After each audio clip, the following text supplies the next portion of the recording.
Thank you for joining us for our monthly Meet a Member podcast. This week, Tanya Subatang, Membership Manager for CFA Society San Francisco, interviews Paul Perez, Emeritus Senior Advisor at Delegate Advisors, LLC. Paul is a CFA Society San Francisco member and volunteer. He was named one of the 100 most influential Hispanics as named by Hispanic Business Magazine. Listen in on this interview where they discuss how Paul's humble background and unconventional start in the industry has played a role in shaping his career, the 2 charities he champions, and his thoughts about diversity and inclusion in the industry.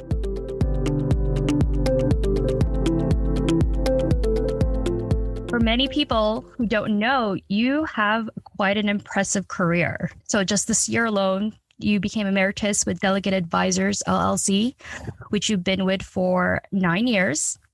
You've also been in the industry for over 30 plus years, holding a position as CEO and CIO, earned your MBA at Stanford University Graduate School of Business, a CFA charter holder, named as one of the most 100 influential Hispanics by Hispanic Business Magazine, and currently part of the CFA Society San Francisco Member Program Advisory Council. But yet, very early on in your career, you were actually pursuing a different career path. It wasn't until later on in life you made a switch that eventually led you to the investment industry. I'd love for you to share with us exactly how you got into the industry and what journey you took. Okay. I think when I first thought about being a priest and then also a college professor. So those two went together kind of naturally for me to enter the Jesuit order, the Society of Jesus, otherwise known as the Jesuits. They run 28 universities in the United States and have scores of high schools and even some elementary schools. So I was pursuing that, and I was teaching at Gonzaga University. And I was asked for a number of reasons if I would get involved with the endowment, the Office of the Endowment, not so much to raise funds, but to be interface with some of the intended big donors that we knew we were named in their will and things like that. And so I was very interested in knowing how the endowment was invested, and that's how my investment interest was piqued.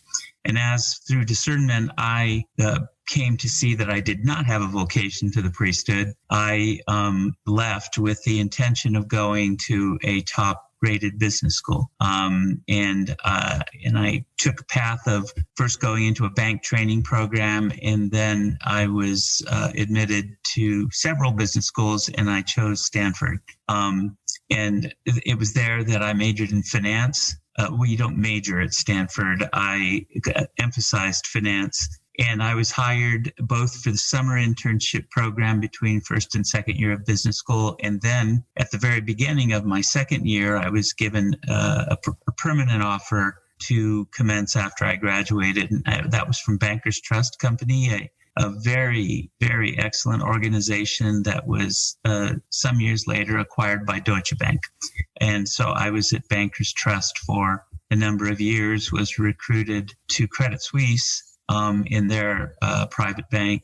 And then I went to work in the family office business, and I've done that since 1996 to the present day. The company that I helped found in 2012 is the multifamily office, but I have founded and run 2 family offices and had an interesting experience of a third, stabilizing it because it had gotten itself in trouble, and then eventually closing it after having stabilized it. So I've been in the family office business one way or another since about 1996. What was it about the industry? I know you said you started getting interested when you were working endowments, but was it a certain thrill that kind of got you into it, or was it more the analytical side?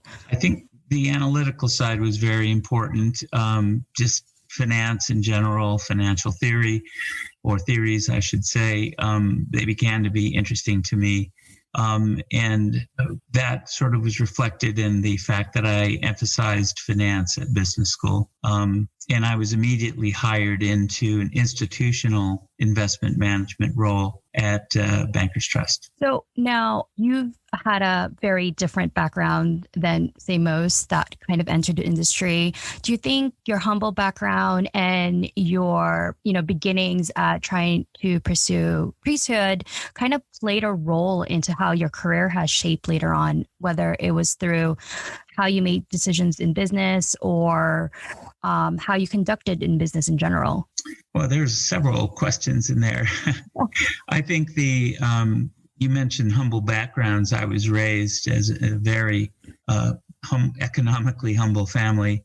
And it's interesting, people that come from my background, they either are overly impressed by the wealth that they serve, or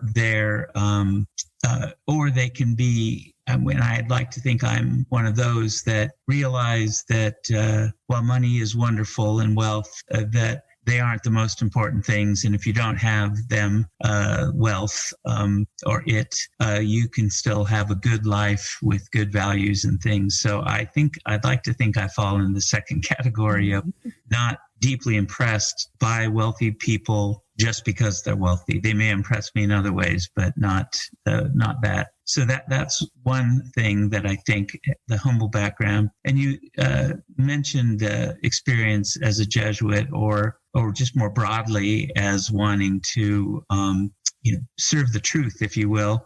And I think that and kind of a service mode and then a servant of the truth as well. Those two things color how I have tried to conduct myself.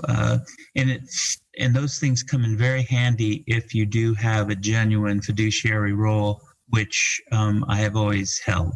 So a fair and honest dealing and actual concern for the folks that you're serving, human concern for them. I think that is such a great thing to hear because, there were studies that shown that the investment industry is one of those industries that a lot of people don't trust, to paraphrase. And so for you to mention that those two factors play a role, I think it's very, it's great to hear because there are people like you who are genuine in the servitude and who want to do good in that perspective. So thank you for sharing that. I've always wanted, there's a quip in Hawaii where I spent a great deal of time with one of my business partner who had a number of holdings there. It was the second family office that I founded. And they say there of the missionaries that came that they came to do good and they did well. And I thought, that's funny and it's probably accurate, but I think if you try to do good, it does not necessarily exclude doing well. And so it gives you, I don't know, I can't think of any other way to have conducted myself that I could look at myself in the mirror otherwise. So that's great. Now, again, going back to your background and your start, what advice would you give someone who may have a similar background as you, or who maybe later in life has decided, I want to do a career change and get into the industry? What would your advice be for them wanting to enter the investment industry? Well, it all depends. If they've perhaps have a more financially educated career that they have now, be accounting or something like that, or a financial analyst at a corporation, it's not such a big jump. But if you're coming from the humanities education, I taught philosophy, you really do need to stop by business school, I would say. And my job is I was old and I wanted to be able to leapfrog entry level because I wanted to sort of get to a peer group that was my age, my cohort, or I was one of the older people in business school to begin with, but skipping over entry level to be treated as a professional coming in, and business school made all the difference for that. And just another thing is always go to the best business school you can, because it's not so much what you learn, it's whom you meet. I would say that the single biggest contributor to my happiness and success in my career was the fact that I made a network. I entered a network that was several things. I think any business school provides a network, particularly if it's full time. But the quality of the network is both how, if you will, powerful are those people, and how can they help you get ahead and be resources for a person. But there's also the matter of picking the business school whose culture fits. Stanford is a very cooperative. In fact, I made a choice not to go to a business school that had mandatory class participation. I'm a big talker, but I don't want to be forced to talk. And so I would say that one that fits you culturally. And I can tell you, the Stanford Business School in general attracts people that want to collaborate, not corroborate, collaborate, and for folks that don't see life as a zero-sum game, that if someone else is doing better than I need to bring them down in order to get up to their level or whatever. I can tell you that Stanford has a tremendous culture that way of looking at. It was interesting on the very first day of business school, the Dean Jedicke, who was a magnificent dean, he said, "Look to your right, look to your left." He goes, "At another school, which will remain nameless, they will say, one of you won't be here in 2 years." And Dean Jedicke said, "Look to them, because without both of them, you won't be here." I love that. 2 years.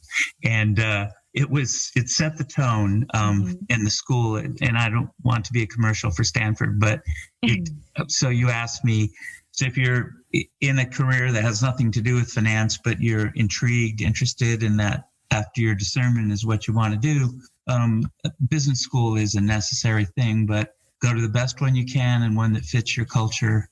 Because the network you'll develop there is probably as important as whatever you're going to learn there, if not more important.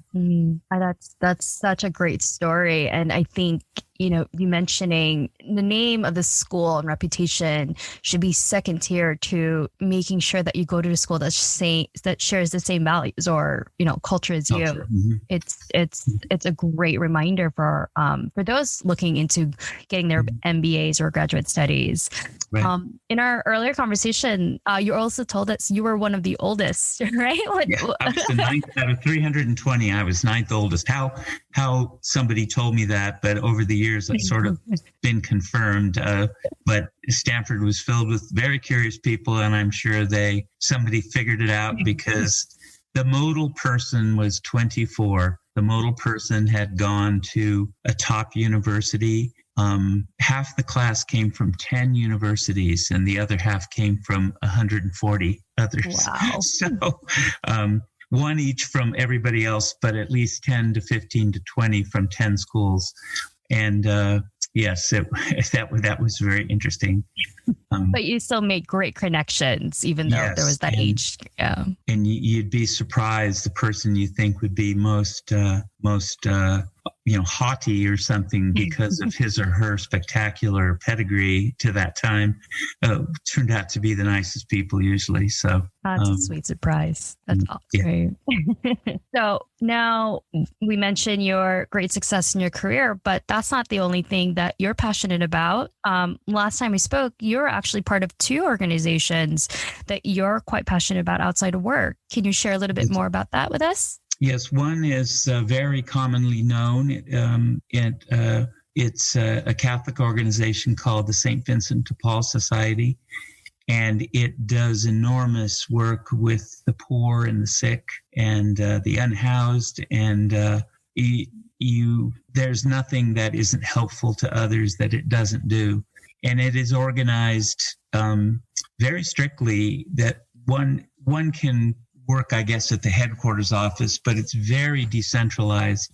In each Catholic parish, not everyone, but 99% of them have what we call a conference. And then you serve the people in your parish. That might be in parish, not meaning just Catholics, but people that live in the official parish boundaries. And for instance, in ours, in my parish in Menlo Park, it takes in a narrow very narrow sliver of a very underserved community, which is mostly Hispanic and from Central America and Mexico. They are undocumented, and I know that can be, from your listeners, it could be controversial because these people have broken our laws, but we don't look at it that way. We acknowledge that, but we think there are brothers and sisters who need food. They need rental assistance, particularly in this market.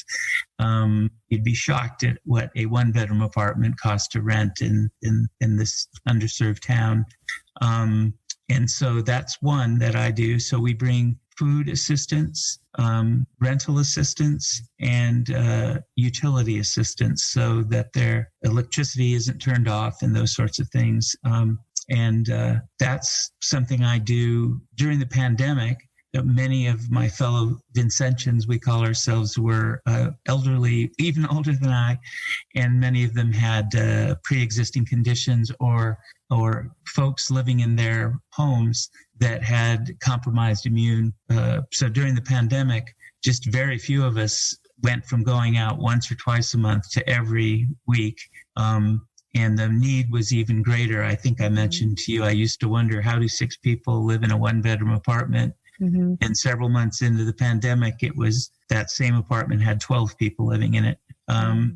The other group that I am involved with, also a Catholic group, is the Order of Malta. That is a global organization. It's a religious order, and it is over 900 years old officially, but unofficially about 1,000 years old. And we do much the same things, the sick, the poor, working, for instance, in the wildfire paradise. We run clinics, job fairs, whatever we can do to help, as we would call them, our brothers and sisters. So those are the 2 things that I spend most of my time not working doing. So, how long have you been with both organizations? The St. Vincent de Paul, I joined in 2007, mm-hmm. and I was invested, is the word, in the Order of Malta in 2009. And they were related in the sense that you must do hands-on work with the poor and the sick to be admitted to the Order of Malta. And then it just gets more hands-on service to the sick. And the way I look at it, people might think, well, you can do anything on your own, help your neighbor, do whatever. But in both these cases, particularly in the Order of Malta, I don't know why the local homeless shelter would let me, an individual, in to help. But mm-hmm. we throw 8 or 9 really remarkable events, parties, if you will, for the residents who go there for 3 months. Their commitment is 3 months. And and then also there's a home for the elderly and sick poor. And once again, why would that organization let me go in to help, whereas they would let the Order of Malta in, and we serve those people too. So there is strength in being part of an accredited, well-managed, safe organization. Administrators of nursing homes and homeless shelters don't have to worry. We all are background checked and everything. But most importantly, we have an organization behind us that has its own procedures and things. So it's safe for the administrators of homeless shelters, and dining rooms for the hungry and those sorts of things to involve us, because we've been vetted and trained. And so those are the 2 that I most am involved with. I think those are 2 great organizations and absolutely wonderful to be part of, especially, when we were last talking, we talked about the pandemic, and it's no secret that so many people have been impacted by that. Yeah. Now, we've mentioned earlier, you've been in the industry for over 30 plus years. You've come from an Hispanic background. So I have to ask for your opinion. More so than ever, there has been a demand for more diversity and inclusions in the industry. In your opinion, what do you think is needed from companies or communities to kind of help bridge that gap? Interesting. Firstly, there's a number of reasons, but let's assume that it's not just virtue signaling on the part of a company to its customers or employees when they say we're going to do X, Y, and Z.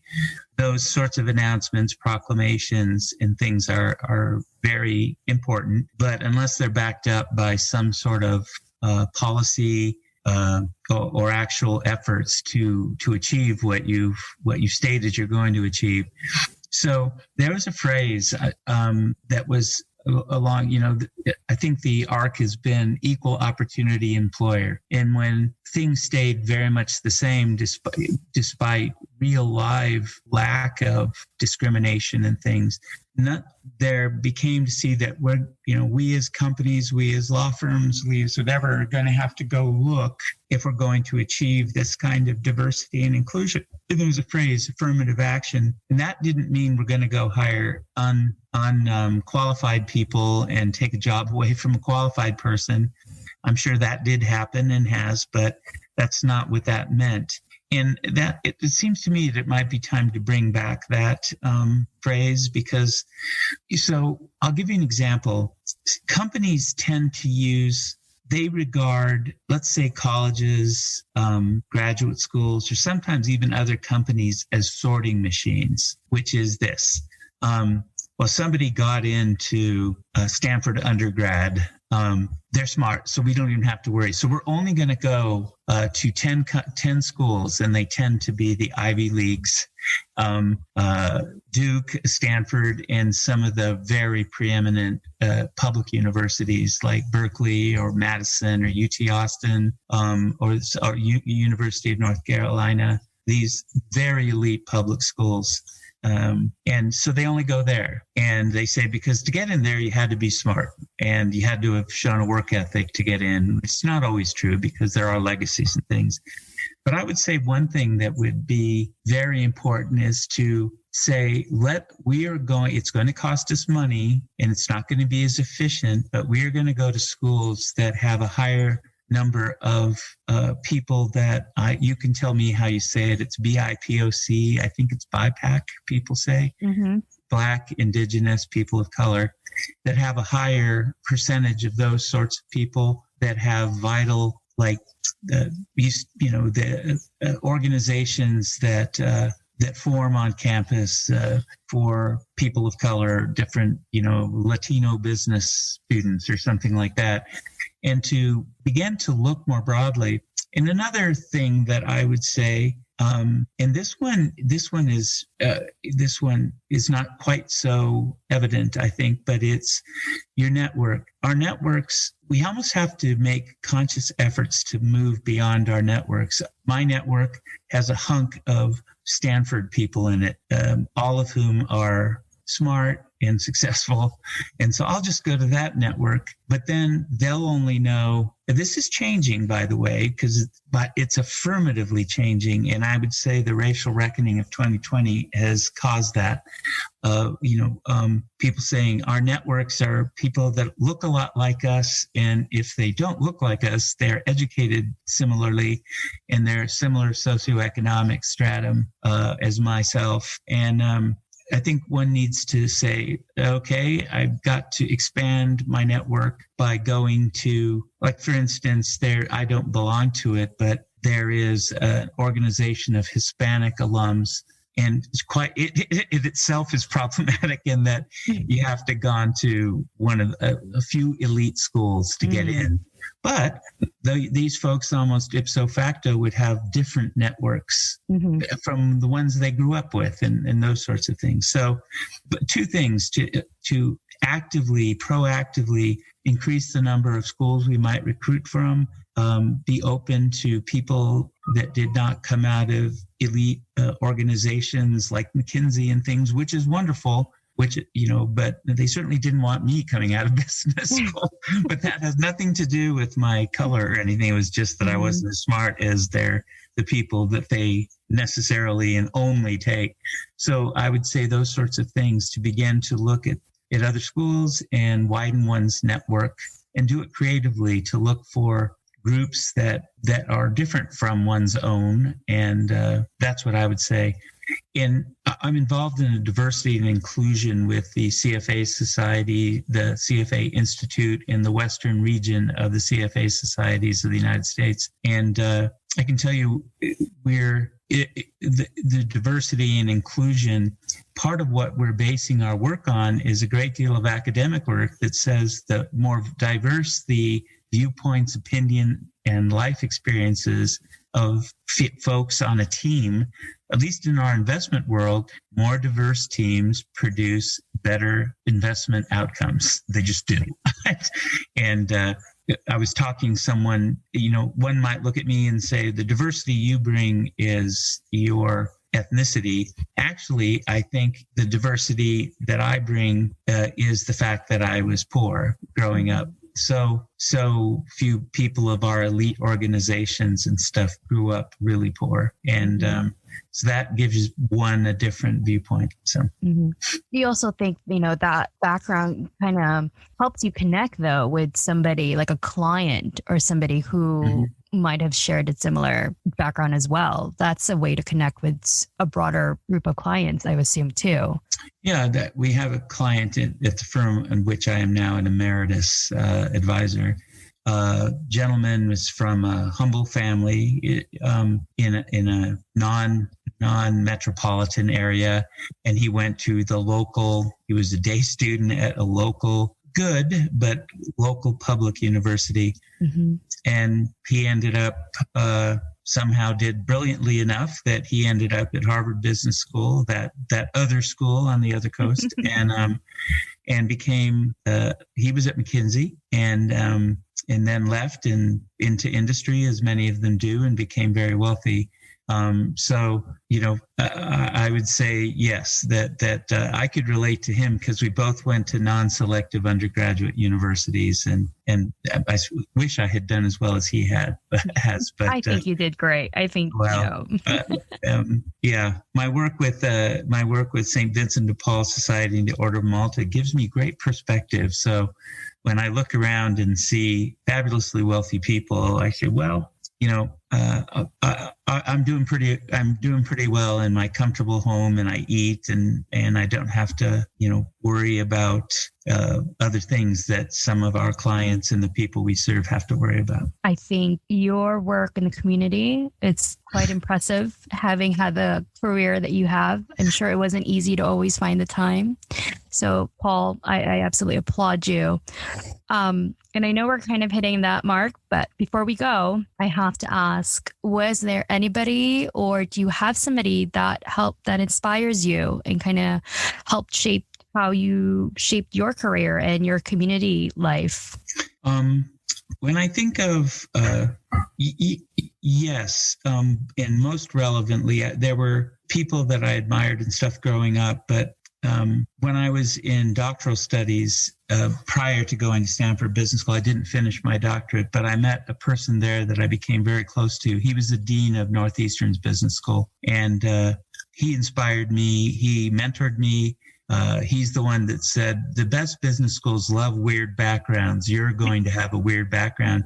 But they also want to know, and he asked me, what did you do on your SAT? And I told him, he goes, you'll do that with the SAT is the best indicator of how you're going to do on your MCAT, your GMAT or your GRE or whatever. And he was an academic, but he'd also been a businessman. And he said that you need to prove to these top business schools that you can function in a business setting. So he advised, when I left the Jesuits, he advised me to get a job in a bank training program to be, and I did that, and it was exactly. And that man, he gave away over half of his income every year. Wow. He lived in the same humble apartment, though he had a doctorate from Harvard and, all this stuff. He lived in the same apartment for about 60 years. And when he died in 2019, stories started coming out that he'd paid off student loans because they wanted to become a priest or start a family or something. And, he was just that guy.